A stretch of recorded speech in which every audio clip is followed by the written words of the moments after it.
convencer al gobierno. ¿A qué? ¿A qué? ¿A qué? Más economía, más veracidad, más realidad, más ¿A qué? más inversiones, más negocios, Cagando. más prácticas, de todo más es más ¿A qué? más índices reales, ¿A qué? la onda bursátil es más ¿A qué? ¿Cómo van? ¿Qué capta? ¿Qué capta?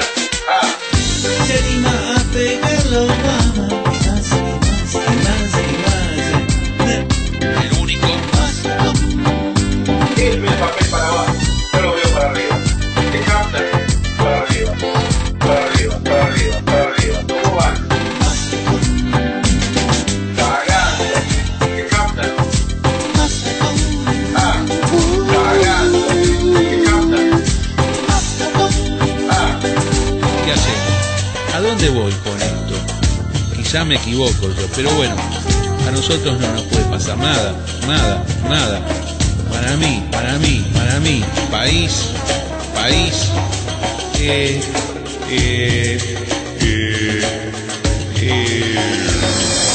Buenos días, estimados oyentes de FM Identidad, aquí Carlos Maslatón, desde Buenos Aires, Argentina, siendo las 6:34 hora local.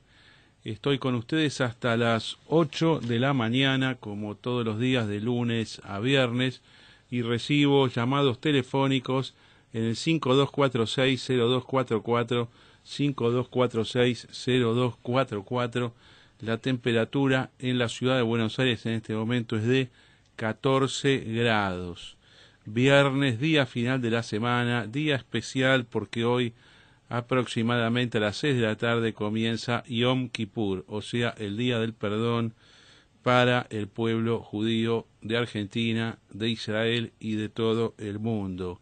Este es el día más sagrado del calendario judío desde hace miles de años.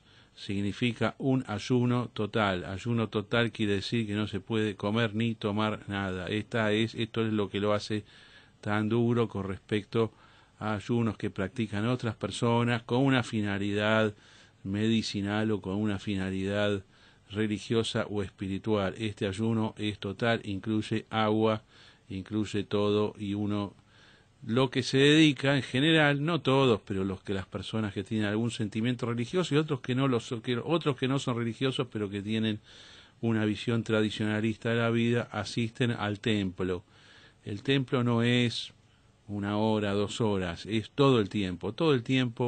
Para dar una idea, arranca hoy a las 7 de la tarde, más o menos hasta las 10 de la noche, y después mañana arranca a las 8 de la mañana hasta las 8 de la noche. El segundo día es fuerte porque hay que estar 12 horas en el templo, básicamente, sin comer y sin tomar nada. Muchas horas inclusive de parado hay que estar, o sea, no se puede uno sentar muchas veces, porque los rezos muchas veces son de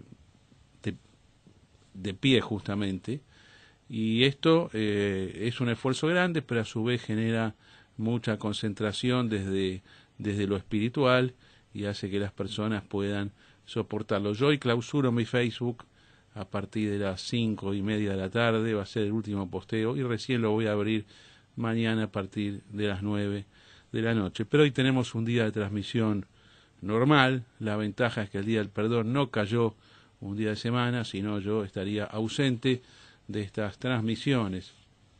El Día del Perdón a su vez se relaciona con un gran acontecimiento histórico, político y militar moderno, que es la guerra de Yom Kippur, justamente, que tuvo lugar hace 41 años, en el año 1973. Esa vez empezó el día 6 de octubre.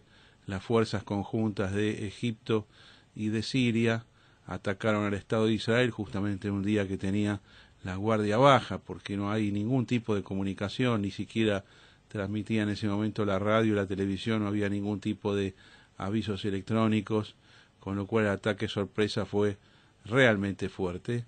Las primeras 72 horas fueron dramáticas. El Estado de Israel directamente corría el riesgo de desaparecer por completo, pero bueno, después vino el gran contraataque y la gran victoria 3 semanas después, con las fuerzas del Estado de Israel a 40 kilómetros de la ciudad de Damasco, con las fuerzas del Estado de Israel recuperando totalmente la península del Sinaí y cruzando del otro lado hacia Egipto y colocando sus líneas de avanzada a 101 kilómetros del Cairo, de la capital de Egipto, de la carretera al Cairo, y ahí justamente es donde se inicia, después de esas 3-4 semanas, un proceso de paz que dura hasta el día de hoy.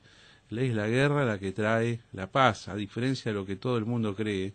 La paz es una consecuencia de la guerra, por lo tanto, lo que hay que tener en consideración es que a veces los países, los ejércitos se enfrentan fuerte, pero después, justamente por consecuencia de ese enfrentamiento, es que tienen la posibilidad real y efectiva de entrar en procesos de paz. La relación egipcio-israelí se bancó momentos difíciles, se bancó, por ejemplo, la caída de Hosni Mubarak hace casi 4 años, 3 años y medio, y lo resistió bien, en el sentido de que aún durante ese interinato de un año de la hermandad musulmana, las relaciones no se rompieron, no se quebraron, y ahora mucho menos, porque Egipto ve a Israel, Israel ve a Egipto, aunque no lo digan públicamente, ni siquiera se manden un email funcionario contra funcionario de un lado y otro, pero se sienten objetivamente aliados frente a una amenaza común que es el islamismo, que es el fundamentalismo islámico. Con respecto a Siria, también la paz viene durando desde el año 1974. Hay un incidente en el año 1982, que es la guerra del Líbano, pero es meramente un enfrentamiento aéreo importante entre Siria e Israel. Siria pierde 99 aviones de combate en 2 días en combate aéreo, y después la cosa nunca más vuelven a haber enfrentamientos directos, sí a través de Hezbollah, sí a través de fuerzas intermedias, pero no de manera directa con Siria.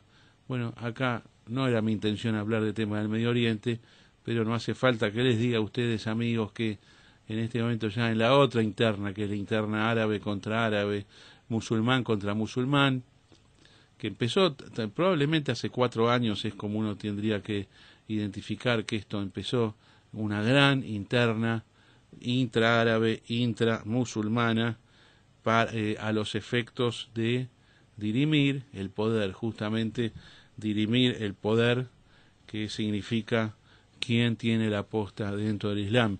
Y en este sentido, el enfrentamiento es de 2 áreas: Irán, Hezbollah y Siria por una parte, el gobierno de Siria, y por otra parte todo el Islam sunita, especialmente aquellas organizaciones más extremistas, las relacionadas con Al-Qaeda, como es el caso de el Estado Islámico de Irak y el Levante, que tiene dominados 350.000 kilómetros cuadrados entre Siria e Irak. Ayer Turquía dijo que pensaba participar de la ofensiva que le plantea Estados Unidos. Yo quiero advertir que le creo bastante poco a Turquía, y creo que Turquía en realidad tiene, su gobierno, simpatías con el ISIS, o sea, con Estado Islámico. Esto es como yo creo que políticamente está jugando. No puede hablar mucho Turquía tampoco, porque tiene compromisos históricos desde el lado desde el lado de su europeísmo, su pertenencia a la OTAN, de las bases norteamericanas que tiene en su propio territorio, lugar de lanzamiento de misiles. Sin embargo, las simpatías políticas objetivas del gobierno de Turquía, que es fundamentalista islámico aunque moderado, es jugar con todo lo que significa insurrección dentro del mundo islámico y dentro del mundo árabe. Día muy particular, jueves muy particular en la República Argentina, por el cambio de presidente del Banco Central. Banoli todavía está no asumido formalmente. Es decir, ¿cómo asumen los presidentes del Banco Central en Argentina? Bueno, los nombra el gobierno, van, se instalan, pero no están todavía ratificados por el Congreso, por el Senado en este caso en particular, pero en la práctica funciona. ¿Qué es Vanoli? ¿Qué significa Vanoli? Algunas cosas dijimos en el día de ayer. Significa la salida de lo último racional que podía mantenerse o subsistir dentro del sistema financiero ilegal financiero argentino, que fue Juan Carlos Fábrega. Ustedes han visto el operativo que le hizo el gobierno a su propio funcionario, a Fábrega. Hoy está en todos los diarios. Se ha hecho circular que su hermano tiene una mesa de dinero donde se transan operaciones para ellos clandestinas de dólares contra pesos y se realiza intermediación financiera. O sea, el mismo gobierno acusa a su presidente de Banco Central. Yo nunca lo vi esto, nunca vi una cosa igual ni en Argentina ni en ningún lugar del mundo. Acusa a su expresidente de Banco Central hasta antes de ayer de tener a través de su hermano una mesa no autorizada que la deja pasar. O sea, están arreglados Fábrega y su hermano para que ahí se pueda transar el dólar negro. Bueno, vamos a ver cómo se lee esto. Yo no estoy de acuerdo, no estoy seguro, primero que nada, que los dos tengan que trabajar necesariamente arreglados, el presidente del Banco Central y el hermano. No estoy de acuerdo tampoco con la norma de fondo que considera ilegal transar dólares. Yo reitero lo que dije en el día de ayer. O creás un mercado de libre acceso para la gente, donde se puedan comprar y vender divisas y liquidar todas las divisas del sistema entrantes y salientes, o queda justificado el mercado negro. La idea de los gobiernos de que no es posible que al mismo tiempo no tengas, de que es posible que al mismo tiempo no tengas un mercado libre de cambio, de libre acceso, con flotación en el precio de las divisas y la prohibición de la actividad clandestina, marginal o paralela, ese es un pedido que no es posible que se verifique en la realidad de las cosas, porque es natural que las personas puedan cambiar sus monedas, puedan cambiar sus tenencias, inclusive sus depósitos bancarios, por otros depósitos bancarios, por múltiples razones, por distintos motivos que puede llevar a una persona a querer hacer esto. Y es tremendamente perjudicial para un país que esto se prohíba. ¿A dónde nos estamos degradando con esto que ahora se ve que quiere imponer Vanoli? Ya hemos visto varias declaraciones en el día de ayer, hombres de la política del kirchnerismo como Heller, otros observadores como el economista Orlando Ferreres. ¿Qué es lo que han dicho? Bueno, acá viene para hacer más control, o sea, para reprimir más, para anular más el mercado. Entonces, desde este punto de vista, las noticias no son para nada alentadoras. Yo siempre, por motivos profesionales, políticos y inclusive periodísticos, cada vez que asumo un nuevo funcionario tengo que esperar a ver qué dice. A mí se me criticó el año pasado porque cuando asumió Capitanich dije, bueno, vamos a ver qué hace, porque quiero ver lo que hace, no estoy tan seguro para dónde va. Siempre puede haber alguna sorpresa en este sentido. En el caso de Vanoli tengo menos sorpresa porque tengo bastante poca esperanza de que haga algo distinto de lo que insinúa. Además, ya conozco el pensamiento, lo he leído todos estos años. No es una persona que sepa demasiado, yo diría que sabe poco y nada, pero tiene una ideología totalmente arruinada, pésima, que lo único que va a hacer es continuar con la decadencia del país. El país se va a hundir, se va a destruir en este último tramo del kirchnerismo, con los controles, sin liberación de los precios, sin permitir funcionar al mercado. Vamos a una recesión gigante.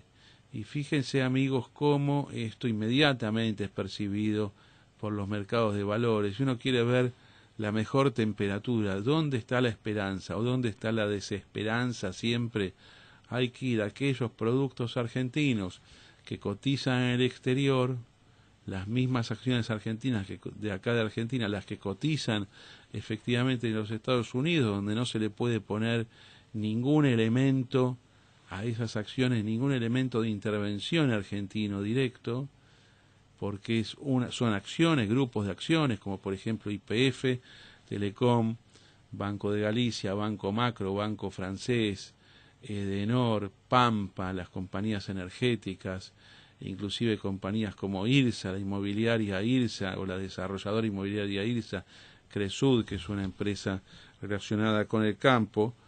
¿Qué quiere decir esto? Bueno, la opinión del mercado se ve ahí, van 2 días de caída, 7 y 8% en dólares acumulativos, son muy fuertes estas caídas. A mí no me sorprende porque yo ya estaba bajista, ¿qué quiere decir? Que yo ya veía que técnicamente estos productos iban a caer, porque estaban técnicamente para descender. ¿Por qué? Porque subieron a partir del día que Massa dijo que se presentaba en las PASO. Ese es el hecho que le dio a la Argentina una nueva esperanza, aunque parezca increíble y mucha gente odia a Massa, pero simplemente es el concepto de que el ciclo se termina o que está en sus etapas finales. Eso acompañó una subida técnica, la subida técnica acompañó la subida de la bolsa desde junio del año 2013 hasta julio de este año, 30 de julio de este año, donde el ministro Kicillof dio una conferencia de prensa donde todo el mundo esperaba que dijera hacemos un acuerdo con los buitres para pagarle de afuera, vamos a cumplir la sentencia. Y que dijo Kicillof ese día, fue hace muy poco tiempo, recordemos, fue hace agosto, septiembre, hace 2 meses nada más sucedió esto. Habían subido los mercados de una manera descomunal, especialmente ese mismo día, 30 de julio, suben como 15% después de un largo proceso de subida desde que Sergio Massa había decidido presentarse en junio del año pasado, y ahí viene la caída fuerte para abajo, el bombazo bearish, el bombazo deflacionista.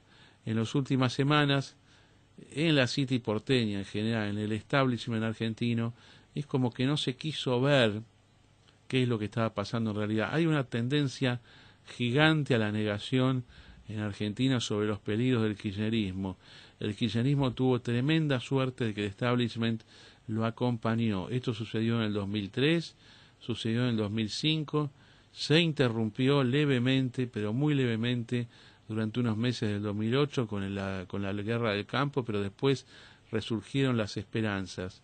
Después, en el 2011, tremendas esperanzas en favor del país y en favor del gobierno kirchnerista. Son muy pocos los que quisieron ver que esto era una versión chavista argentina, o sea, una visión corporativista, fascista, con todos los ingredientes de izquierda y ultraizquierda que le conocemos, pero la actitud normal del hombre común argentino que no es kirchnerista fue tener tolerancia con el kirchnerismo. La sensación de que hablan una cosa pero después terminan haciendo otra cosa, y esta otra cosa que hacen no es seria, no es grave. Algunas personas nos preocupamos un poco más durante los últimos años, advirtiendo la esencia totalitaria del kirchnerismo, el deseo de suprimir la democracia y quedarse en el poder para siempre a la venezolana. Para colmo, las manifestaciones que hubieron en el 2012 y 2013 en la calle también dieron esperanza a la población opositora al gobierno, en el sentido de que esto ya están terminados, está terminando el ciclo. Yo les pregunto a ustedes en general, y el que quiere deja el mensaje, ¿a ustedes les parece que el kirchnerismo está con una actitud de trato de arreglar lo último que tengo que arreglar en los últimos meses para zafar y ya me voy? ¿O el kirchnerismo está en una actitud más bien de vamos a ver cómo hago para quedarme, a ver si puedo de la noche a la mañana, con alguna maniobra parlamentaria, reformar la Constitución, sacar un decreto que me permita tener la continuidad en el poder, hago fraude electoral? ¿Se van o se quedan? Este es el tema más importante. Electoralmente falta poco tiempo para que se vayan, entre comillas.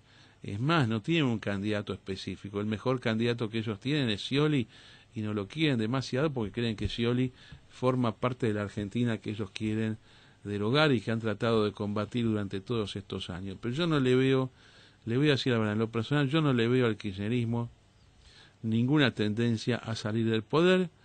Creo que ellos quieren hacer durar a la economía y ver si pueden inventar la manera de quedarse en vez de irse al ser derrotados en las urnas el año que viene. Es muy extraña esta sensación, yo lo quiero reconocer, tengo dudas, obviamente, pero a mí me parece extrañísima la manera política en que se están comportando, porque si ellos estuviesen en la posición de salirse del poder, tratarían de ver realmente cómo hacen para no estrellarse, harían hasta acuerdo con el Fondo Monetario, harían acuerdo con Estados Unidos, pero están exactamente en la línea contraria. Muy mal la descalificación que hizo Estados Unidos, muy malo para Argentina, de que había una conspiración de Estados Unidos en contra de Argentina, lo trataron de falta de seriedad. Bueno, la presidenta está loca, ¿cómo va a insinuar que si le hacen un atentado no viene del Estado Islámico de Irak y el Levante, sino que viene del norte de Estados Unidos? No se pueden decir estas cosas, primero porque ella sabe perfectamente que estas cosas no suceden. Estados Unidos no va a matar al presidente de Argentina, no va a mandar a la CIA ni le va a hacer un ataque terrorista utilizando tercera persona. Esto no va a pasar, no lo hace, además no tiene sentido por la poca importancia que tiene la República Argentina. No han matado en los peores momentos al presidente de Irán, al presidente de Siria, al jefe de la organización Hezbollah, no han matado a los que son sus mayores enemigos públicos, o los que eran hasta que apareció todo este lío con el Estado Islámico. No lo van a hacer con Argentina, no tiene ninguna importancia estratégica, y lo que hacen ellos es ver que Argentina habla, dice disparates, pero no pasa nada con esto, no les cambia la vida, no es importante, hay que ubicarse en esto. ¿Por qué siempre creerse uno más importante de lo que... Este sí es un mal argentino general, creerse el centro del universo, y no sos el centro del universo. Si alguien quiere saber la importancia que tienen los países, esta es una cosa que yo hago desde muy chico. ¿Cuánta importancia tienen los países? Hay que agarrar los 10 principales diarios del mundo y ver si figuran en la tapa o no figuran en la tapa. Podemos decir cuáles son los 10 principales diarios del mundo: el Wall Street Journal, New York Times, la BBC de Londres online, Le Monde en Francia, Le Figaro, el Jerusalem Post, RT, o sea, el sitio de Rusia, de la Unión Soviética, el Frankfurter Allgemeine en Alemania, si quieren algún diario nórdico, el Aftonbladet, por ejemplo, El País de España, El Mundo de España, ver qué es lo que pasa en el sitio de O Globo en Brasil. Hagan esta recorrida por los principales medios, la CNN, por supuesto. Fíjense cuántas veces al año aparece Argentina en la tapa y con qué temas aparece en la tapa. Esto te va a dar la importancia de los países. Si vos figurás en la tapa, es porque sos importante, porque tenés algo, un bien, una actitud política, determinado tipo de armamento, estás por entrar en conflicto, estás en conflicto con alguien que justifica que el mundo te considere. Si no figurás en la home de estos países, tu influencia es muchísimo menor.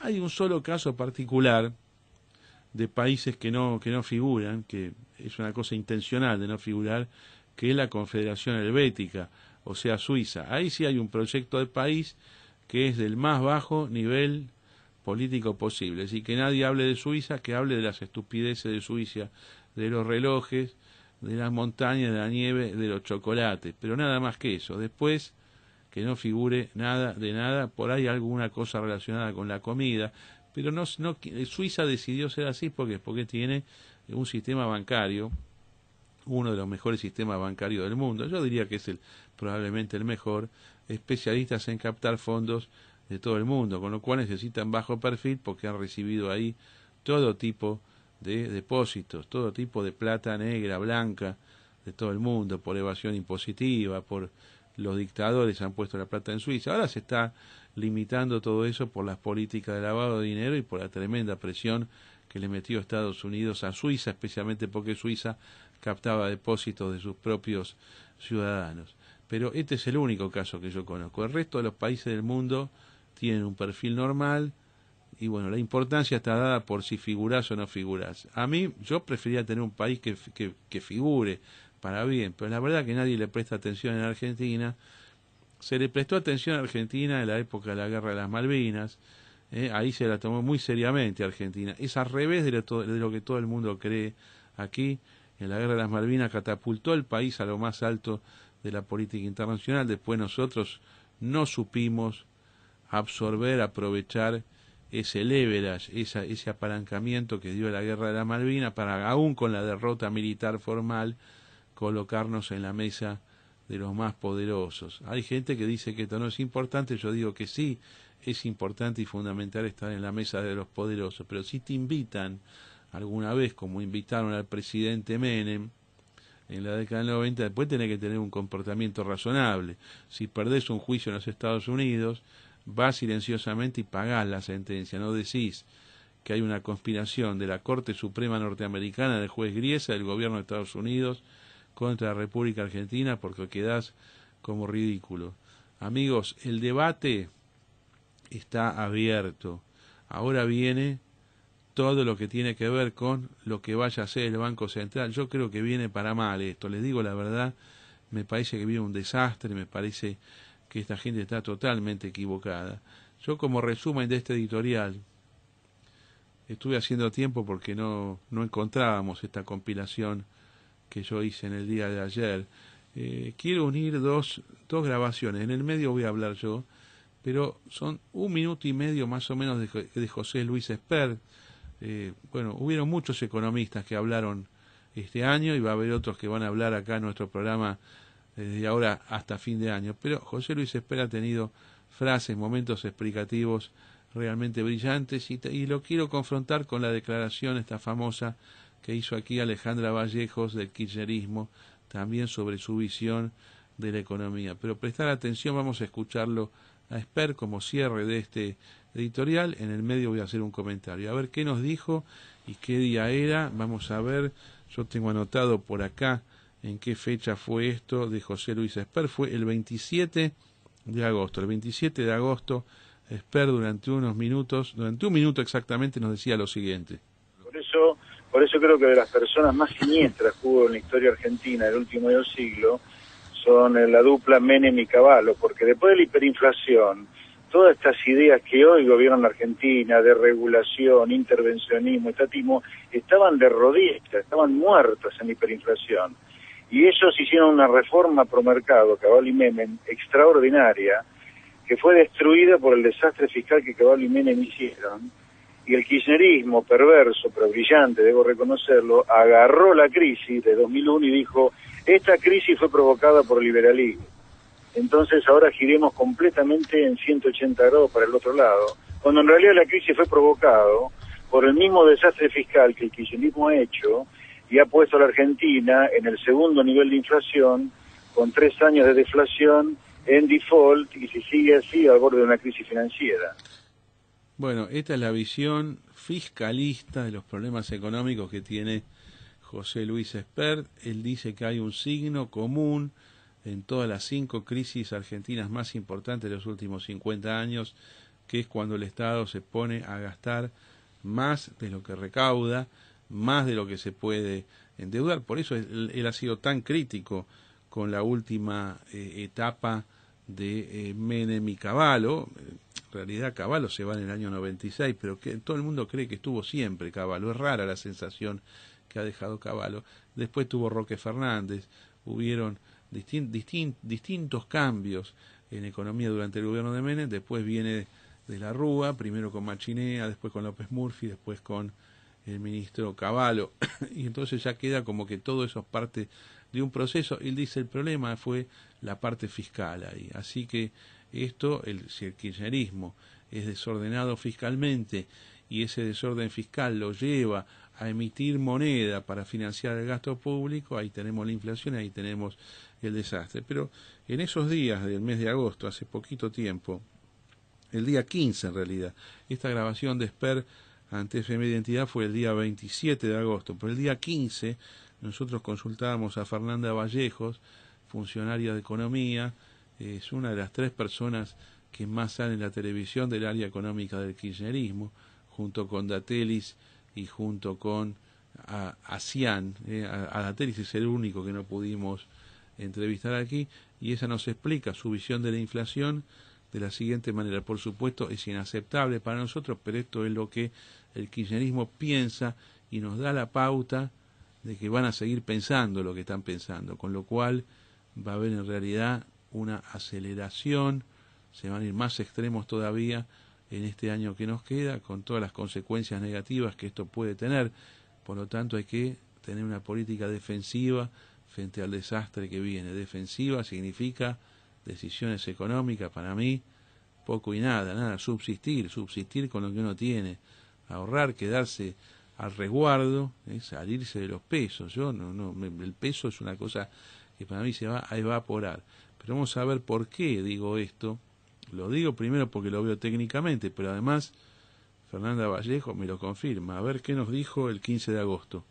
Sobre los alimentos, desde el punto de del vista precio monetario, internacional de los commodities. A ver, esto estoy viendo tu ideología, no para discutirlo, simplemente para conocer lo que pensás. La emisión de moneda por parte del Banco Central para financiar la tesorería, ¿para vos eso es inflacionario o es algo más bien neutro? Mira, nosotros no creemos que la emisión monetaria sea el factor que genera la inflación en la Argentina. En la Argentina ni en ningún lado, prueba de ello es lo que sucede en Estados Unidos mismo, ¿no? ¿Eso por qué? Si Porque eso es porque la demanda de dinero compensaría la emisión monetaria si vos tenés efectivamente demanda de dinero creciente, ¿por eso es? No, esto es porque, como bien explica Olivera y varios otros economistas, el dinero es endógeno y en realidad lo que tenés es una causalidad que es exactamente la inversa a la que plantea el pensamiento convencional, es decir, no hay inflación porque hay emisión, sino a la inversa. Hay emisión porque hay inflación. A ver, si yo tengo, vamos a poner un ejemplo muy pavo, si yo tengo una economía donde se produce una transacción a $1 para hacer números redondos y fáciles, sí. Y vos sos el que produce el bien que se transa en la economía y mañana venís y me decís, no sale más $1, sale 2, evidentemente en esa economía, si no se imprime $1 más, esa transacción no se puede realizar. Y yo como vendedor, obviamente es recesivo, y claramente es la inflación la que está generando generando la emisión monetaria por una razón sencilla. Si no hay emisión monetaria acompañando ese incremento de los precios, tendríamos una situación recesiva en la economía. Bueno, amigos, yo creo que están muy convencidos ellos de esta ideología, para nosotros científicamente totalmente equivocada. Pensamos al revés de todo lo que dice Fernanda Vallejos. Es una chica muy agradable, se puede hablar bien con ella, simplemente uno piensa distinto, pero muy distinto, muy distinto. Y frente a estas realidades no hay ninguna solución que pueda haber. Ellos van a aplicar los controles, el gasto público, lo que ellos llaman incentivación de la demanda, la emisión monetaria, hasta que se vayan. Acá ya están empezando a llegar las primeras repercusiones. Nuestro fiel oyente de La Plata, Fabio Cuadrana, nos dice: no quieren arreglar nada si no pueden seguir en el poder. Van a dejar tierra arrasada y le van a echar la culpa a los buitres al norte y a cualquier otro haciéndose las víctimas. Algún estúpido se lo va a creer, pero a esta altura van a ser los menos. Y también nos dice el amigo Fabio Cuadrana: los tiempos se aceleran, no sé si es buscado o no, pero cuanto más rápido pase lo que tiene que pasar, mejor. Esto opina él. Dice, por supuesto, siempre justa la opinión de José Luis Espert, y lo que dice esta estúpida por Fernanda Vallejos, acá se opina libremente, es un insulto a la inteligencia. Gracias, Cuadrana, por esta opinión. Vamos a hacer una pausa y vamos a seguir analizando la realidad política y económica, y tenemos un par de notas también. Ya volvemos. Fábrega pagó por ser alcahuete y aplaudidor gratis. Los Kirchner lo traicionaron, como traicionan a todos, como mañana lo van a pasar a Kicillof por la máquina de picar carne. Te mando un saludo. Maslatón, a ver si se entiende lo que quiero decir. Es difícil de representar. Escuchar a Fernanda Vallejos hablar de economía y política me suena menos ameno, agradable y enriquecedor que oír a Vikis y Politakis. ¿Entendió? Bueno, Carlos, te habla Eduardo de Palermo, estoy escuchando tu editorial como todas las mañanas. Mira, lo que te quería decir que si vos no resolvés las crisis, de alguna manera las estás fomentando, ¿no? O buscás una crisis mayor. Yo creo que es lo que está buscando este gobierno. Creo que una de las alternativas sería que busquen su propia salida elegante, ¿no? Echándole las culpas a los monopolios, los buitres y los grupos concentrados, cuando en realidad se van por su propia inoperancia. Yo creo que son perversios por naturaleza propia. Bueno, nos vemos.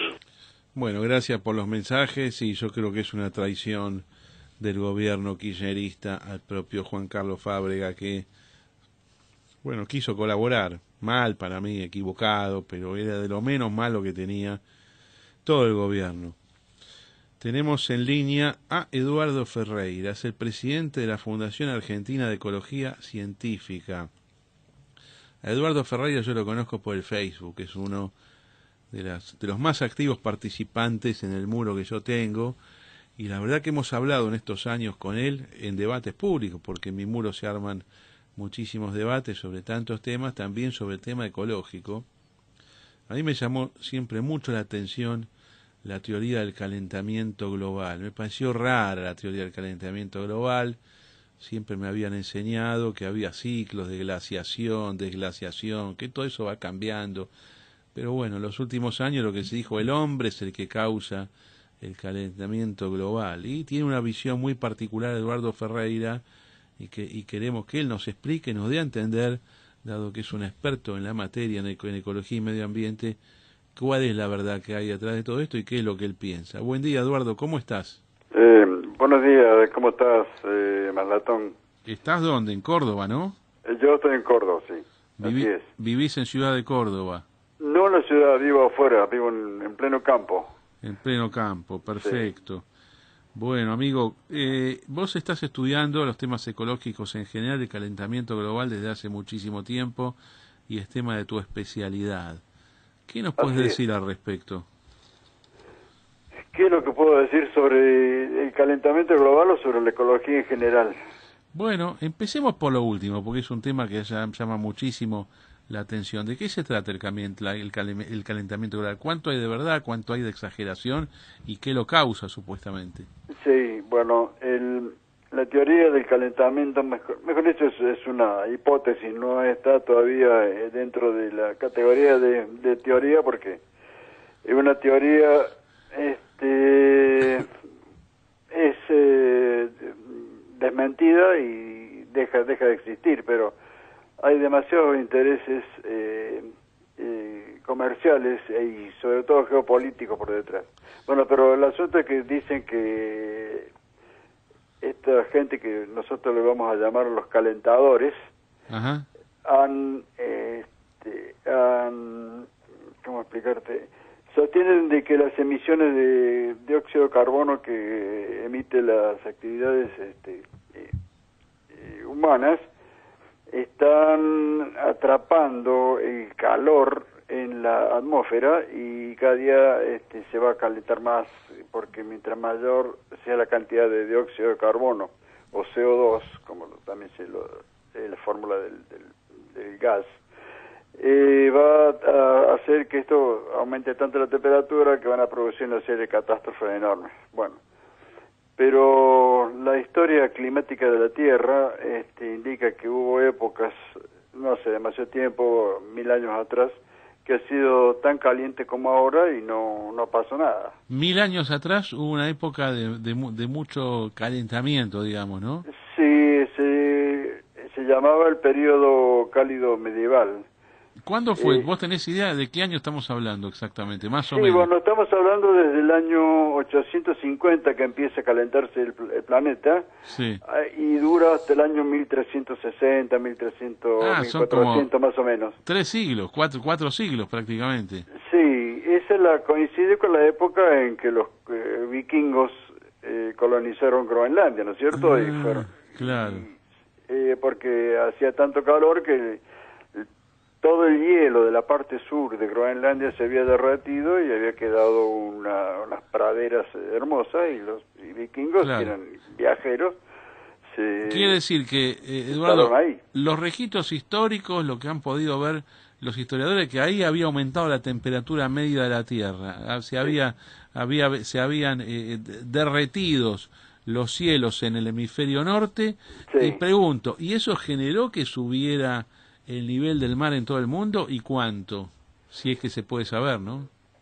Bueno, más o menos hasta el mismo nivel que está el nivel del mar ahora, de modo que no ha variado. Digamos, la cantidad de agua que hay en el planeta no ha aumentado ni ha disminuido. Digamos, la Tierra tiene la misma cantidad de agua hoy que la que tuvo hace varios miles de millones de años atrás, cuando se formó. Técnicamente la cantidad de agua en la Tierra es siempre la misma, ¿no? Es exactamente la misma. El ciclo de agua lo dice bien claro. Claro. Se sabe. No hay forma. Además, Claro. el aumento del nivel del mar no es, digamos, lineal, porque sería lineal si las costas fuesen como las paredes de una piscina, ¿no es cierto? Verticales. Pero lo que tenemos es que es muchísima mayor la cantidad de costas que son inclinadas, y a medida que va subiendo el nivel del mar, cada vez lo hace más lentamente. Claro, ¿y por qué se habla del agua como un recurso natural que se extingue, que no hay más agua? ¿Tiene sentido esto? No, el agua no se extingue. Lo que ellos hablan es que lo que se está extinguiendo o lo que está faltando es el agua potable. Uh-huh. Es decir, pero eso es una cuestión que no depende de la cantidad de agua ni del calor de la tierra ni nada, sino de una inversión necesaria para directamente perforar mejores pozos, o hacer como hace Israel, que tiene grandes plantas de desalinización del agua del mar Mediterráneo, ¿no es cierto? Curiosamente, Israel desaliniza agua del mar Mediterráneo, Sí, y le provee agua potable a Gaza. claro, sí, a Y no Gaza. le cobra un centavo. Claro, sí, bueno, esto es así, claro. Y no se le ha cortado nunca Sí. la provisión de agua potable. Qué cosa más curiosa. Hay que decir que el agua en el Medio Oriente es más valiosa que el propio Claro. petróleo, ¿no? Claro, sí, seguro. Pero bueno, los pueblos compensan de esa manera. Alguno tiene recursos naturales en un área, otro tiene en otro, y así es Sí. el mercado. Simplemente se intercambian los bienes y servicios acorde a las posibilidades naturales de cada uno y a la eficiencia de cada economía. Correcto, sí. Pero el tema es que hay nuevas informaciones científicas que le indican que el calentamiento que se ha observado en los últimos años, sobre todo a partir de 1860 en adelante, es causado por una muy grande actividad solar, de la actividad magnética solar, que es la más grande actividad solar registrada por los astrónomos desde hace más o menos 250.000 años. Es decir, hemos tenido el siglo XX, ha sido la máxima, es una actividad solar enorme, monstruosa, y precisamente esa actividad solar de golpe ha caído a casi cero.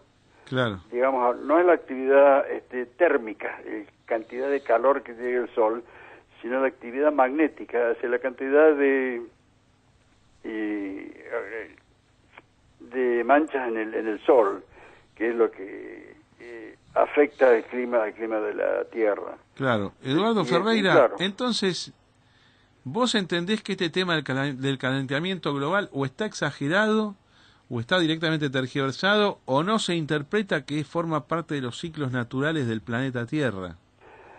Sí, no, la gente, hay cientos de miles de notables científicos, muchos de ellos son, ¿cómo decir?, premios Nobel, o profesores famosos de universidades, o miembros de academias de ciencia, y como la Academia de Ciencia de Rusia, que siempre han estado afirmando que esto es una estafa científica, directamente, es un fraude científico monstruoso, ¿sí?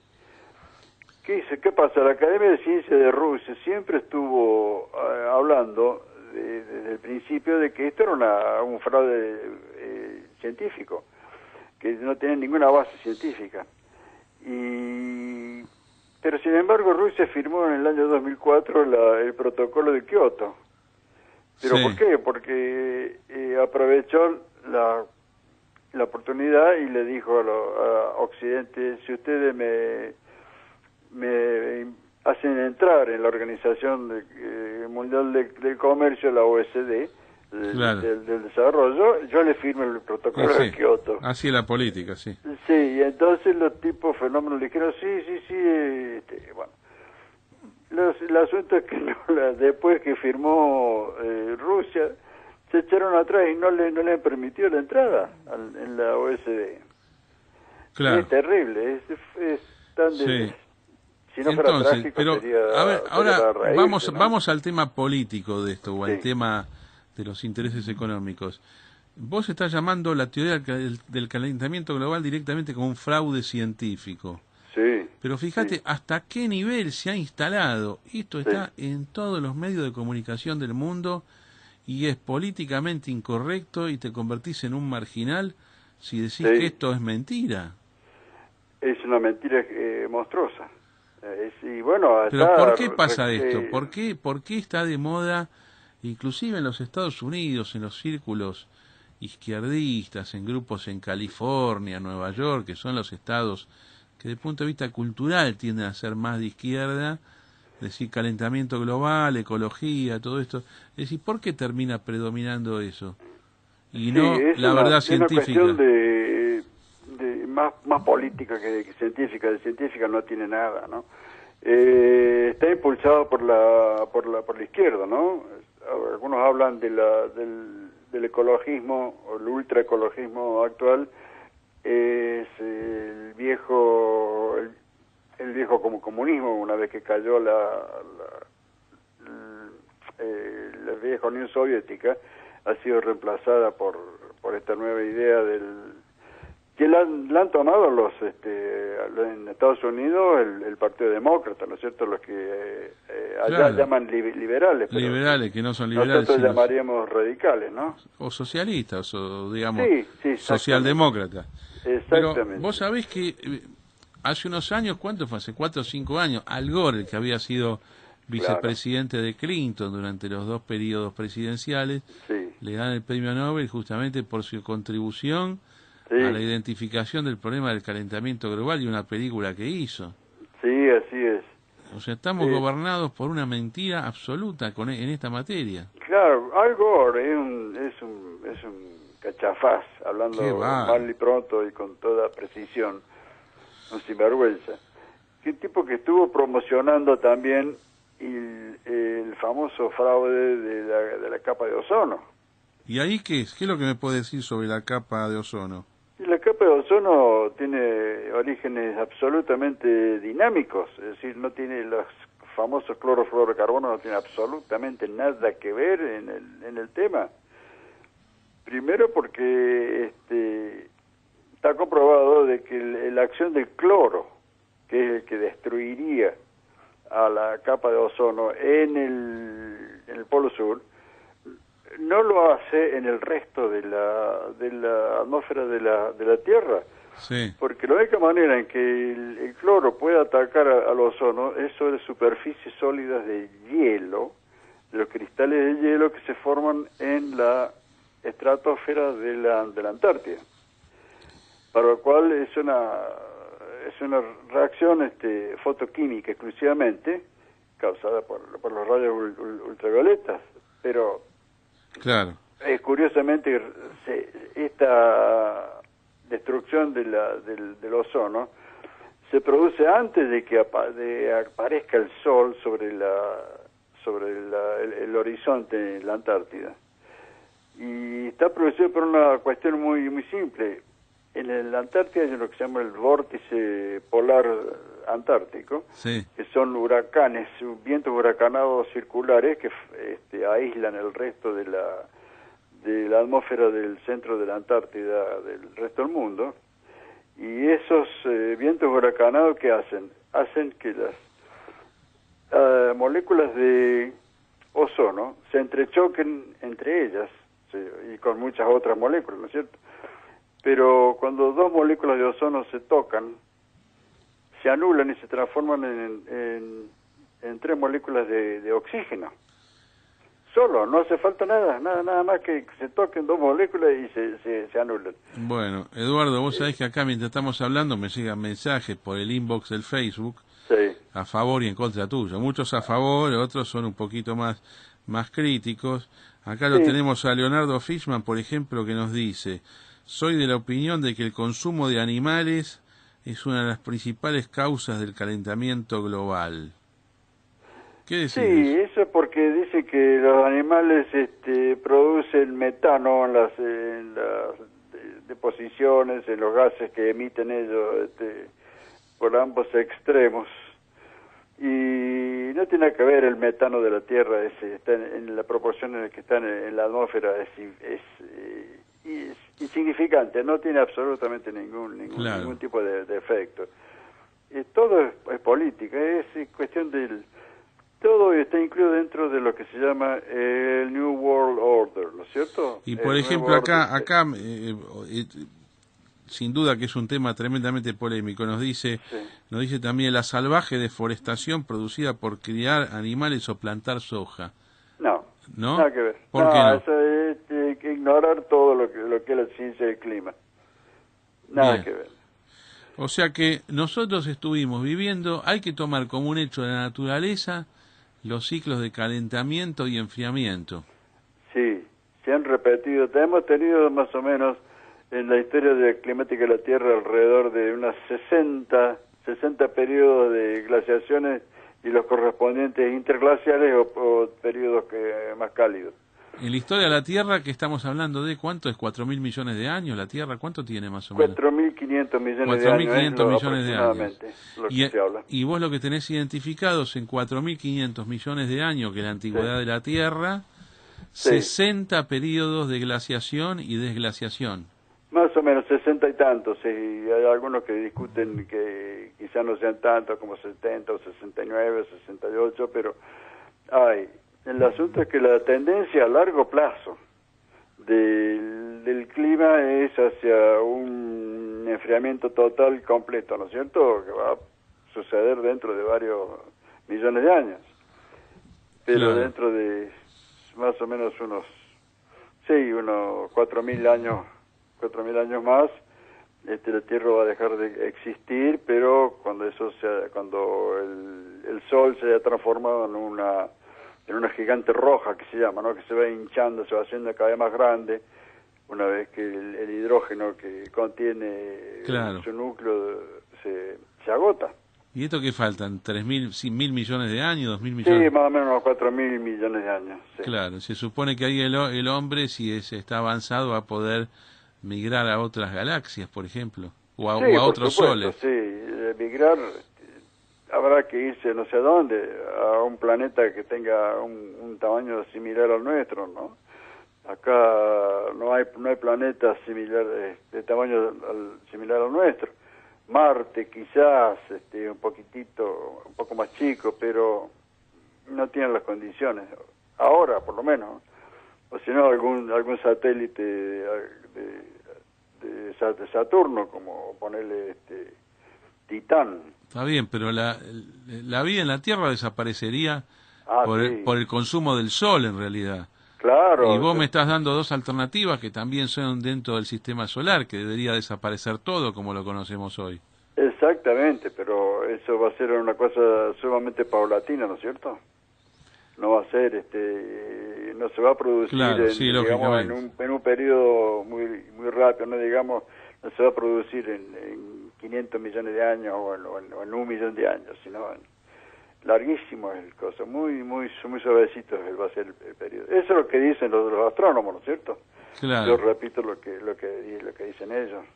Decime una cosa, en la época de los dinosaurios, que estamos hablando de 60 millones de años atrás, sí, las condiciones climáticas en la Tierra, el calentamiento, el nivel del mar, ¿cómo era todo eso en esa época? Bueno, empezamos por el periodo, el cámbrico. El periodo cámbrico hace más o menos desde 600 millones de años hasta atrás, a 500 millones de años atrás. Sí. En ese momento había la proporción de dióxido de carbono en el aire, variaba entre las 5.000 y las 7.000 partes por millón. En este momento tenemos 400, ¿no? ¿Y qué significa que había 10 veces más? Y que la temperatura de la Tierra, acá tengo el gráfico de los geólogos, ¿cómo se llama? El famoso geólogo escocese, que tiene publicado en la revista Science estudios que nadie ha abierto la boca diciendo no, usted está equivocado. Es un famosísimo geólogo. Sí. Y la temperatura que había en esa época era más... La temperatura de la Tierra rara vez ha pasado por encima de los 22 grados centígrados. Se ha mantenido así con caídas durante la época de las glaciaciones, ¿no es cierto? Bueno, pero... O sea, digamos, 500 millones de años atrás, la temperatura media era 22 grados. Sí, digamos en el Cámbrico, en la mitad del Ordovícico. ¿Y hoy cuánto es la temperatura media? Y principio del Silúrico cayó a 10 grados, poner la temperatura media del planeta. Hoy la temperatura para. del planeta... A ver si puedo entenderlo, Eduardo. Caímos de 22 grados de media hace 500 millones de años a 10 grados, ¿cuándo? Más o menos. Durante el periodo final del Ordovícico, que son unos 450 millones de años antes. Ah, pero es fuerte la caída, de 22 a 10. Claro, fue brutal, enorme, es una glaciación. Se habla de esa época de lo que se llamaba Snowball Earth, o sea, la Tierra, una bola de nieve, totalmente cubierta, hasta los océanos estaban cubiertos de nieve. Y no pasó nada. Volvió a subir la temperatura de golpe durante el periodo silúrico, más o menos otra vez a los 22 grados aproximadamente. Todos estos son estudios que se llaman proxy, ¿no es cierto? A ver, ¿por qué no seguimos avanzando hasta la actualidad? Ahora estamos hablando de que 300 millones de años atrás. Sí. ¿Y después 300, qué pasa? 400, sí. Ya comienza alrededor de 350 millones de años atrás, comienza el carbonífero. En el devónico, el carbonífero, bueno, y después ya la proporción de CO2 baja abruptamente a alrededor de las 800, 600, y después vuelve a subir en el Triásico, la famosa, y el Jurásico, la famosa época de los dinosaurios y todo.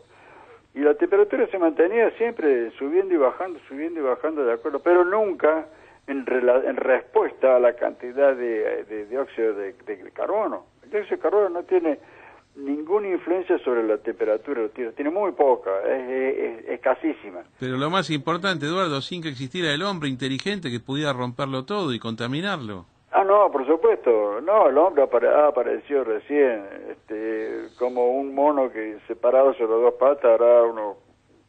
Algunos dicen 5 millones, 4 millones de años atrás apenas. 1,5 millones hablan de Lucy, el homínido de África. Claro, ¿cierto? pero además el hombre con capacidad de contaminar puede tener 100 años como mucho, ¿no? Y el hombre con capacidad de contaminar recién empieza, o sea, el año 1700, digamos que donde se contaminaba el cielo lindo era Londres, ¿no? Cuando empiezan a quemar carbón en la revolución industrial. Claro, quiere decir entonces que básicamente hay como una oscilación natural que dura cientos de millones de años entre 10 grados y 22 de temperatura media, entre 22 y 10. Vamos de una punta a la otra. Sí. Esta es la historia del planeta en materia de clima. Sí, No, hay otras cuestiones de que los últimos estudios ya están hablando de algo muy serio, porque muy científico. El CO2 famoso que calentaría el planeta, en realidad lo está enfriando. Claro. Porque al haber es un gas invernadero que le llaman, que no es que absorbe calor, sí, todos los gases que tienen más de 3 moléculas se llaman invernadero, ¿no es cierto? Claro. Es el CO2 y el vapor de agua, que el vapor de agua es el más importante de todo, ¿no es cierto? Pero ¿qué pasa? De esas moléculas absorben calor, pero a los pocos nanosegundos de haber absorbido el calor lo vuelven a irradiar. Es decir, no lo absorbe, no es que la molécula se vaya calentando cada vez más, no, se calienta de acuerdo a la energía que ha recibido por un fotón y lo vuelve a remitir el fotón. Claro. Esa es la reemisión del calor. Ferreira, recordame cuánto es la temperatura media de la Tierra hoy. Y está alrededor de los 13 grados y medio, 14 grados. Pero tampoco hablen de temperatura media, porque no hay una temperatura media global. Es una tontería eso. Claro. Es un promedio, porque para hacer una temperatura global o promedio, tendría que tener estaciones o un termómetro ubicado a 10 metros uno de otro sobre todo el planeta. Claro. Pero la mayoría de los termómetros están ubicados, o las estaciones meteorológicas, ¿no es cierto?, que miden la temperatura, están o en Estados Unidos o en Europa. Y en África casi no tenés, acá en Sudamérica tenemos pocas en relación. De modo que, y en el mar no tenés ninguna. Está y bien. el mar es el 75% de la superficie de la Tierra. Claro. Pero a la gente le gusta hablar de cosas que lee en las ¿Cómo se revistas, puso de moda nada este más tema? de- ¿Cómo se puso de moda? Más cómo se hizo bandera política de la izquierda. Es impresionante. Es cierto, sí, Bueno, desgraciadamente. Eduardo, nos están bombardeando acá, no sé la cantidad de gente que está interesada en este punto. Vamos a volver a conversar cuando puedas. Sí. Muy interesante realmente lo que nos has informado, ¿eh? Bueno, Gracias por tu colaboración. Después nos vemos más tarde en el Facebook y subo la grabación ok. para que nuestra comunidad pueda escuchar esta conversación buenísima. Y hasta pronto y mucha suerte. Ok, gracias Carlos, nos vemos Gracias. entonces. Hasta luego.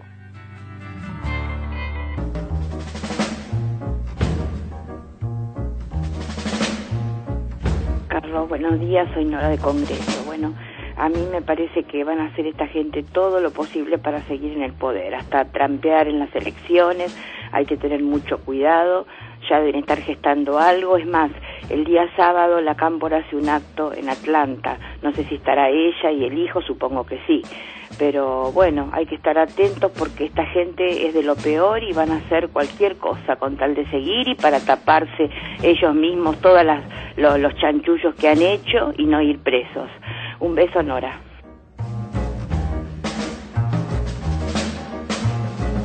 Bueno, gracias Nora. Y todo este tema de la ecología que se hablaba recién, del calentamiento global, le digo, voló mi Facebook, están todos los mensajes, todo el mundo quiere hablar de esto, así que vamos a seguir tratando este tema.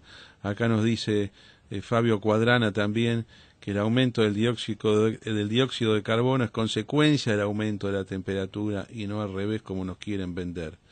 Señores, vamos a pasar a otro tema, vamos a decirlo así, políticamente incorrecto, pero en este programa nosotros vamos a decir la verdad y hay un gran olvido, una gran falsificación y tergiversación histórica con respecto a lo que han sido las acciones de las bandas terroristas del ERP y los montoneros en los años 70. El gobierno kirchnerista quiso borrar esa historia, plantearlos, mostrarlos como jóvenes idealistas que pelearon contra dictaduras, pero nosotros sabemos perfectamente que eran asesinos, extremistas, comunistas, marxistas, y que se alzaron en armas contra la democracia argentina. Por eso que tenemos en línea a Silvia Ibarzábal, que es la vicepresidenta de la Asociación de Familiares y Amigos de las Víctimas del Terrorismo en Argentina. Me gusta mucho el nombre que tiene esta organización. Silvia, ¿cómo estás? Te saluda Carlos Maslatón de DFM Identidad. Buen día, Carlos. ¿Dónde estás ubicada, Silvia? ¿Dónde vivís? En San Miguel. En San Miguel, perfecto. ¿Cuándo se fundó la organización de la que formás parte? Carlos, se fundó hace más o menos, hará un año después que asumió el doctor Kirchner como presidente, ¿no? Bien. ¿Qué es lo que pasó, Silvia? ¿Por qué se juntaron nuevamente? En los años 80 estaba FAMUS, después se disolvió FAMUS. Nunca entendí por qué no se puede honrar la memoria de quienes cayeron defendiendo a la nación argentina y enfrentaron a los grupos terroristas y además a aquellas personas que sin ser militares profesionales también fueron víctimas del terrorismo. ¿Qué es lo que pasó? Para vos, tu interpretación histórica de esto, ¿cuál es? Sí. Bueno, yo creo que la sociedad venía transitando hacia la concordia y la paz hasta que apareció esta suerte de primavera setentista con su doble moral, ¿no? Garantizando los derechos de unos y negándoselos a otros. Y en ese ejercicio ocultan la existencia de las víctimas que provocaron los crímenes del terrorismo a fin de asegurar su impunidad. Es decir, se niega sistemáticamente lo ocurrido antes del 24 de 1976, con lo cual se niega hoy, mañana, pasado, en algún momento determinado eso no existe más. Entonces pasa a haber víctimas buenas y víctimas malas, víctimas de primera categoría y de segunda. Yo, en lo personal, ¿qué es lo que creo que hay? Que ha habido una apropiación de los derechos humanos, claro, por parte del doctor Kirchner y de su señora, pero siempre con una mirada hemipléjica, ¿no? Una mirada tuerta, para decir. Y aparte hay un negocio inagotable de los derechos humanos, o sea que es un lindo combo. Por los reclamos de indemnización continua, ese es el tema. Continuo, hay indemnizaciones, hay subsidios, hay pensiones, todo es heredable y cada vez abarca a más gente, es decir, primero era a los padres, después a su familia, digamos, directa, esposas o hijos, después a los abuelos, a los tíos. Bueno, Carlos, dentro de poco va a ser a las exnovias. Así como también se ha indemnizado a los exiliados, a los que se fueron del país, bueno, sin tener en cuenta a los que se quedaron, ¿no? Esto es una injusticia histórica. Vos sabés que probablemente para muchas personas no dé rédito político hablar de esto, pero nosotros lo vamos a hacer siempre. Yo te voy a contar mi historia personal. Bueno. En el año 73 yo tenía 14 años, colegio del Estado, colegio público. Yo todo esto lo vi y seguí lo que pasó día por día. No soy de familia militar, ni política, ni nada. Simplemente un joven, en ese momento, de clase media, que asistía al colegio del Estado. Y yo lo vi a Lerpi, a los montoneros. Inmediatamente, yo cuando veo gente que dice, yo estoy contra la democracia, porque la democracia es burguesa, voy a practicar terrorismo, me pongo en contra de eso, ¿no? Naturalmente, no voy a estar simpatizando con el marxismo-leninismo. Bueno, si bien era mayoritario en ese momento entre los estudiantes, yo pude conocer la verdad. Y yo, justamente por eso, porque conocí la verdad de esa manera, y conocí la legitimidad de la lucha contra las subversiones, contra el terrorismo, es que mantengo esta posición, lo cual no quiere decir para nada avalar los aspectos ilegales de la represión posteriores al 24 de marzo que vos mencionaste. Pero tu padre, por ejemplo, fue secuestrado y torturado por el ERP. Tu padre fue el coronel Ibarzábal. Contame las circunstancias de esto, no con mucho detalle, simplemente para recordarlo, sí, y decir que ustedes tienen derecho a la justicia. Sí, primero, Carlos, quisiera aclarar algo porque hablamos recién de las indemnizaciones. Sí. Entonces quiero hacer un comentario. Nosotros no vamos detrás de indemnizaciones. Bien. Vamos detrás de algo que es mucho más caro y es que nuestros parientes ocupen el lugar en la historia que les corresponde. Por supuesto. Bueno, dicho esto, quiero contarte o contarle a tu audiencia que mi padre sí era jefe de una unidad militar. Esa unidad fue atacada en el mes de enero del año 74, pleno gobierno constitucional, por el ERP. Bien. Fue una operación de una gran envergadura, donde matan a un soldado para ingresar a la unidad militar, matan a otro jefe que es el coronel Camilo Gay, matan a su señora delante de sus hijos, hieren de gravedad a los oficiales que estaban de guardia, y a mi padre lo llevan secuestrado durante 300 días. Está durante 300 días, lo matan, piden por él, no piden dinero, piden canje por terroristas que estaban detenidos legalmente. No olvidemos que estábamos en un gobierno constitucional. Por ejemplo, Carlos, pedían canje por Hernán Invernici. Claro, por Invernici, sí. Que bueno, después ocupó un cargo con este no sé gobierno. si en la Defensoría del Pueblo. Hablo de esta época, ¿no? El cargo que ocupa, o que ocupó con el doctor Kirchner. Ese fue el atentado familiar, dicho así a grandes rasgos, que nosotros sufrimos.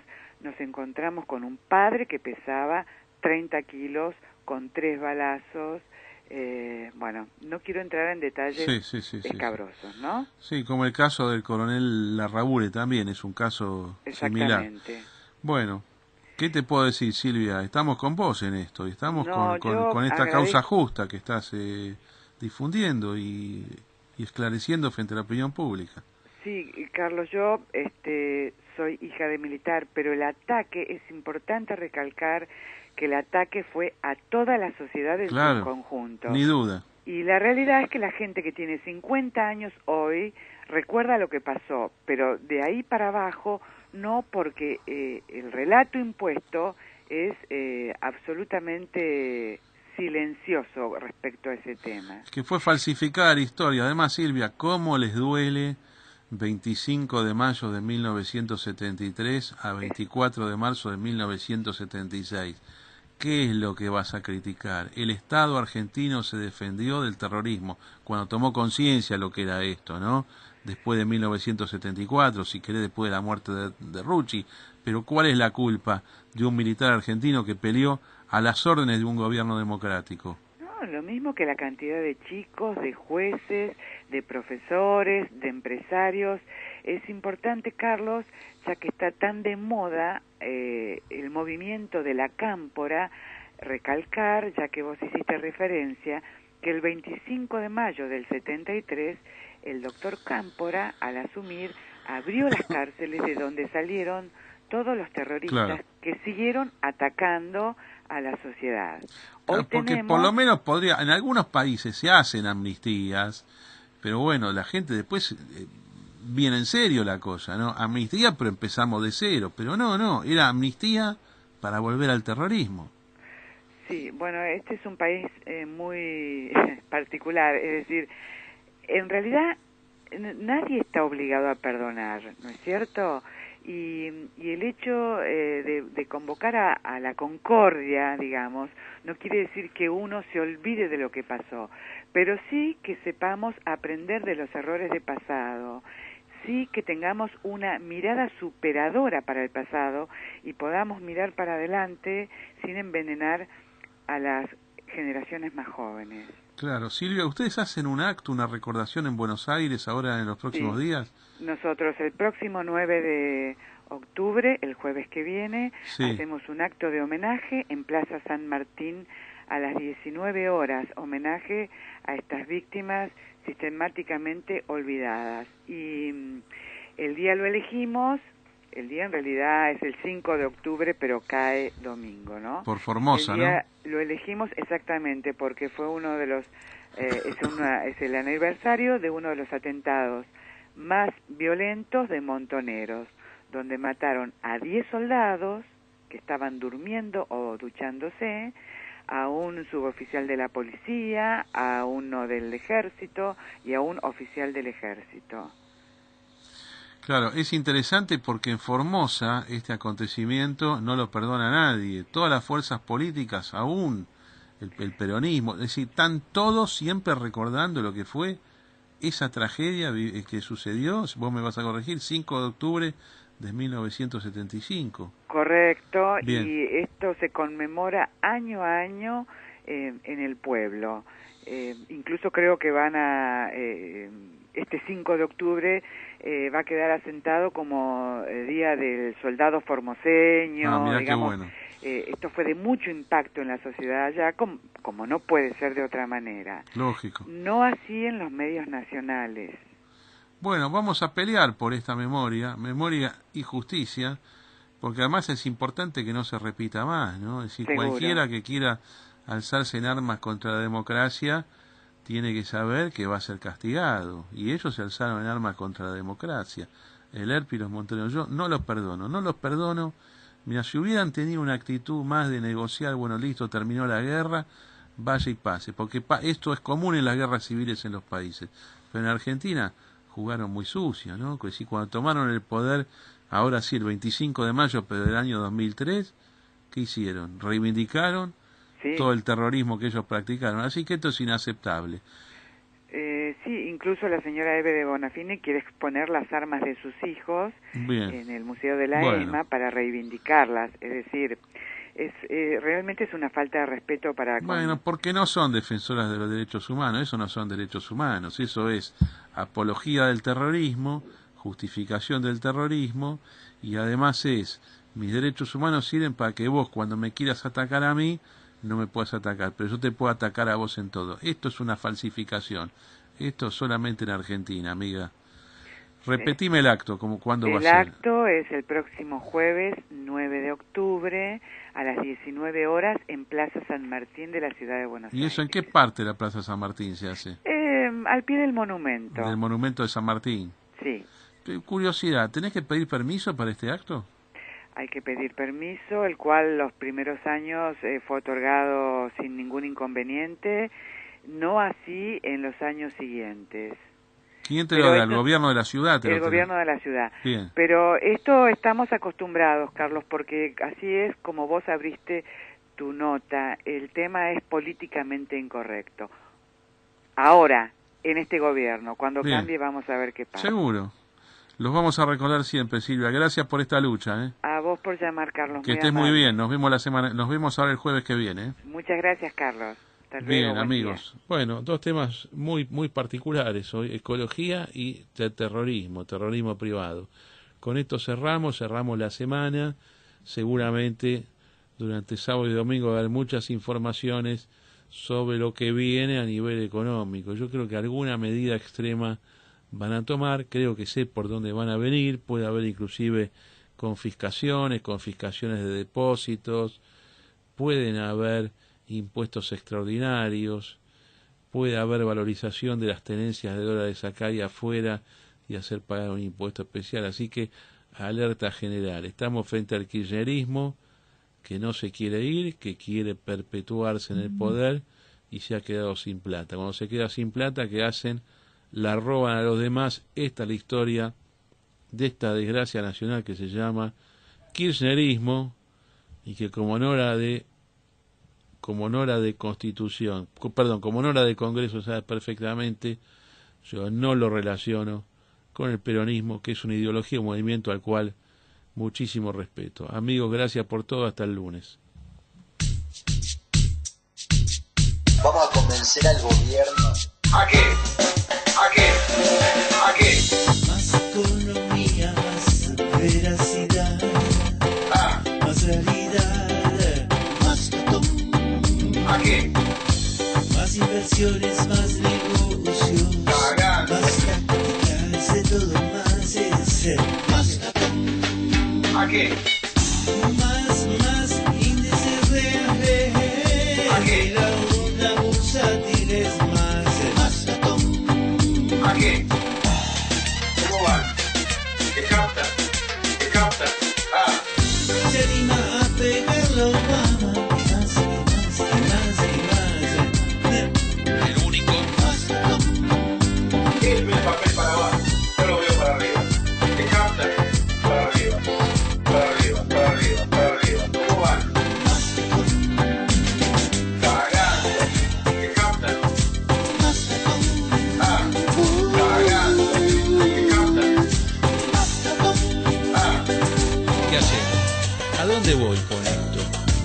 Quizá me equivoco yo, pero bueno, a nosotros no nos puede pasar nada, nada, nada.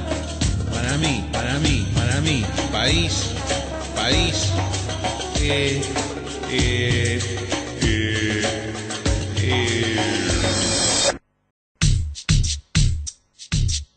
Vamos a convencer al gobierno. ¿A qué? ¿A qué? ¿A qué? Más economía, más veracidad, más realidad, más botón. ¿A qué? Más inversiones, más negocios, Cagando. más prácticas, de todo más es ser más ratón. ¿A qué?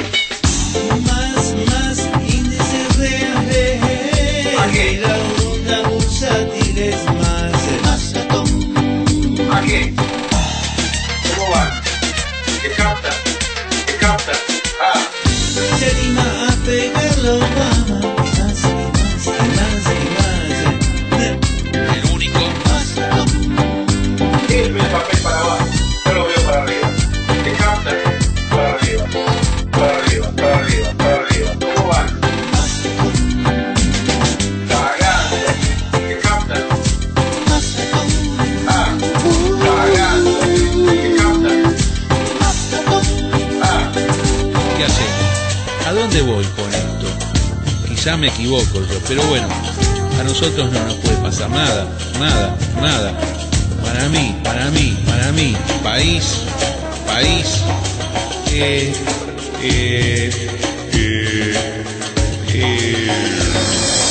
Buenos días, estimados oyentes de FM Identidad, aquí Carlos Maslatón, desde Buenos Aires, Argentina, siendo las 6:34 hora local.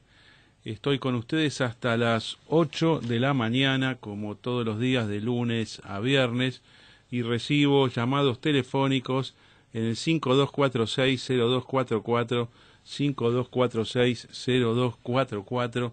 La temperatura en la ciudad de Buenos Aires en este momento es de 14 grados.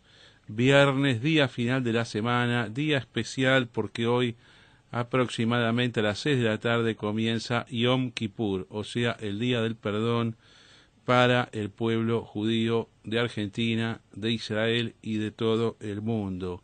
Este es el día más sagrado del calendario judío desde hace miles de años.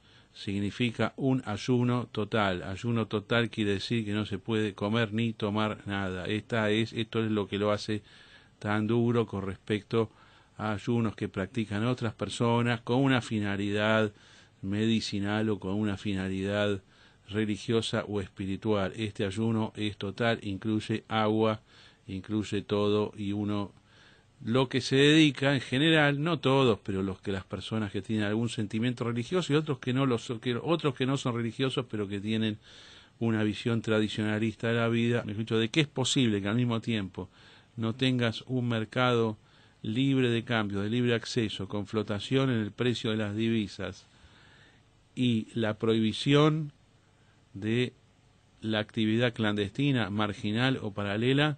Ese es un pedido que no es posible que se verifique en la realidad de las cosas, porque es natural que las personas puedan cambiar sus monedas, puedan cambiar sus tenencias, inclusive sus depósitos bancarios, por otros depósitos bancarios, por múltiples razones, por distintos motivos que puede llevar a una persona a querer hacer esto. Y es tremendamente perjudicial para un país que esto se prohíba.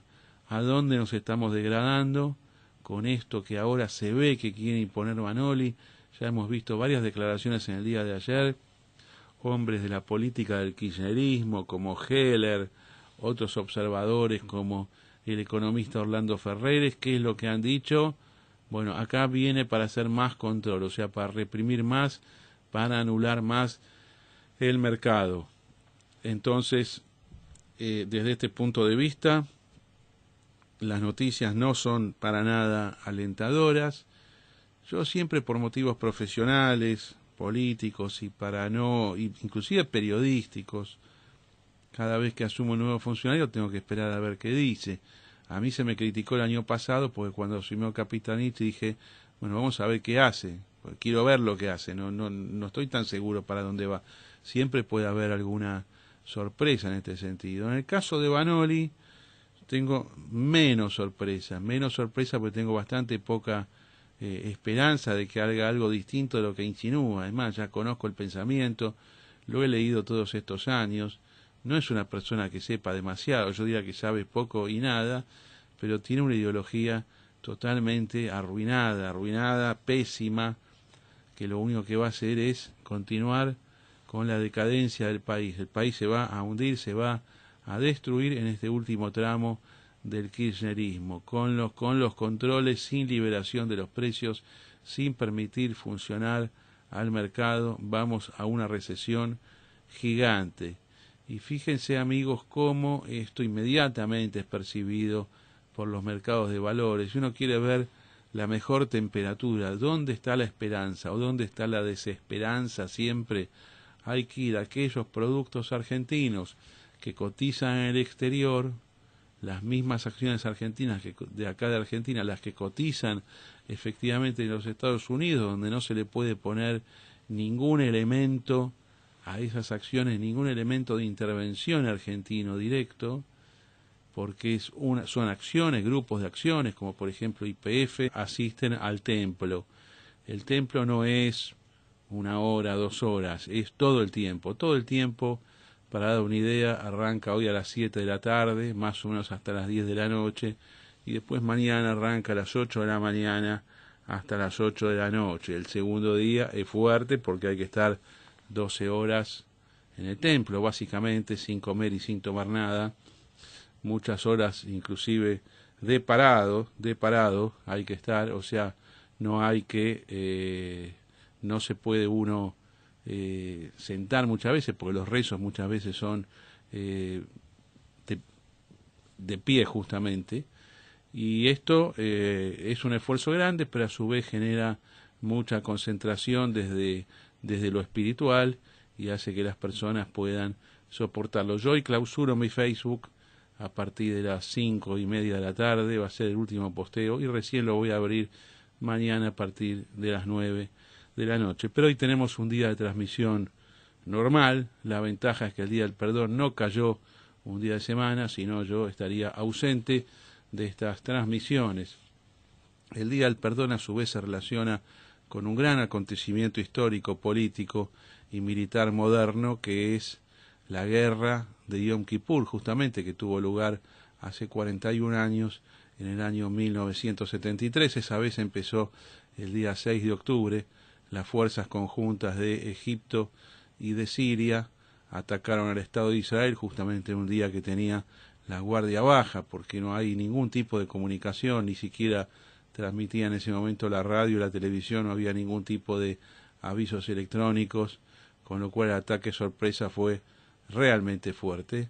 Las primeras 72 horas fueron dramáticas. El Estado de Israel directamente corría el riesgo de desaparecer por completo, pero bueno, después vino el gran contraataque y la gran victoria 3 semanas después, con las fuerzas del Estado de Israel a 40 kilómetros de la ciudad de Damasco, con la fuerza del Estado de Israel recuperando totalmente la península del Sinaí y cruzando del otro lado hacia Egipto y colocando sus líneas de avanzada a 101 kilómetros del Cairo, de la capital de Egipto, de la carretera al Cairo, y ahí justamente donde se inicia, después de esas 3-4 semanas, un proceso de paz que dura hasta el día de hoy. Es la guerra la que trae la paz, a diferencia de lo que todo el mundo cree. La paz es una consecuencia de la guerra. Por lo tanto, lo que hay que tener en consideración es que a veces los países, los ejércitos se enfrentan fuerte, pero después, justamente por consecuencia de ese enfrentamiento, es que tienen la posibilidad real y efectiva de entrar en procesos de paz.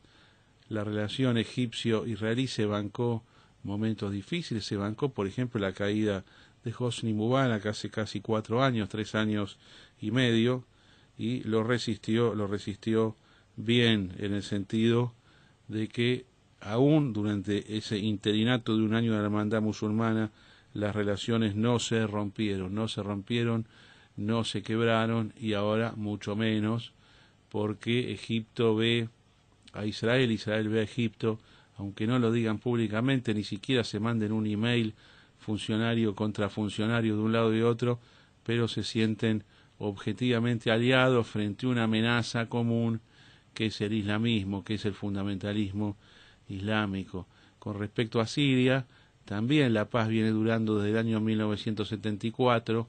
Hay un incidente en el año 1982, que es la guerra del Líbano, pero es meramente un enfrentamiento aéreo importante entre Siria e Israel. Siria pierde 99 aviones de combate en 2 días en combate aéreo, y después la cosa nunca más vuelven a haber enfrentamientos directos, sí a través de Hezbollah, sí a través de fuerzas intermedias, pero no de manera directa con Siria.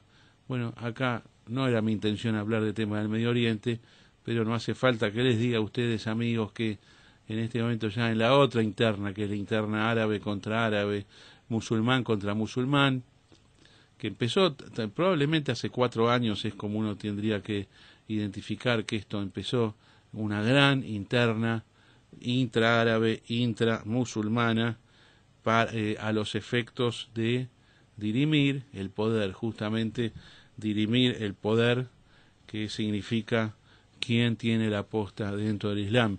Y en este sentido, el enfrentamiento es de 2 áreas, Irán, Hezbollah y Siria por una parte, el gobierno de Siria, y por otra parte todo el Islam sunita, especialmente aquellas organizaciones más extremistas, las relacionadas con Al-Qaeda, como es el caso de el Estado Islámico de Irak y el Levante, que tiene dominados 350.000 kilómetros cuadrados entre Siria e Irak. Ayer Turquía dijo que pensaba participar de la ofensiva que le plantea Estados Unidos. Yo quiero advertir que le creo bastante poco a Turquía, y creo que Turquía en realidad tiene, su gobierno, simpatías con el ISIS, o sea, con Estado Islámico. Esto es como yo creo que políticamente está jugando. No puede hablar mucho Turquía tampoco, porque tiene compromisos históricos desde el lado desde el lado de su europeísmo, su pertenencia a la OTAN, de las bases norteamericanas que tiene en su propio territorio, lugar de lanzamiento de misiles. Sin embargo, las simpatías políticas objetivas del gobierno de Turquía, que es fundamentalista islámico aunque moderado, es jugar con todo lo que significa insurrección dentro del mundo islámico y dentro del mundo árabe. Día muy particular, jueves muy particular en la República Argentina por el cambio de presidente del Banco Central. Vanoli todavía no asumido formalmente. ¿Cómo asumen los presidentes del Banco Central en Argentina? Bueno, los nombra el gobierno, se instalan, pero no están todavía ratificados por el Congreso, por el Senado en este caso en particular. Pero en la práctica funciona. ¿Qué es Vanoli? ¿Qué significa Vanoli? Algunas cosas dijimos en el día de ayer. Significa la salida de lo último racional que podía mantenerse o subsistir dentro del sistema financiero ilegal financiero argentino, que fue Juan Carlos Fábrega. Ustedes han visto el operativo que hizo el gobierno a su propio funcionario, a Fábrega. Hoy está en todos los diarios. Se ha hecho circular que su hermano tiene una mesa de dinero donde se transan operaciones para ellos clandestinas de dólares contra pesos y se realiza intermediación financiera. O sea, el mismo gobierno acusa a su presidente de Banco Central. Yo nunca lo vi esto, nunca vi una cosa igual ni en Argentina ni en ningún lugar del mundo. Acusa a su expresidente de Banco Central hasta antes de ayer de tener a través de su hermano una mesa no autorizada que la deja pasar.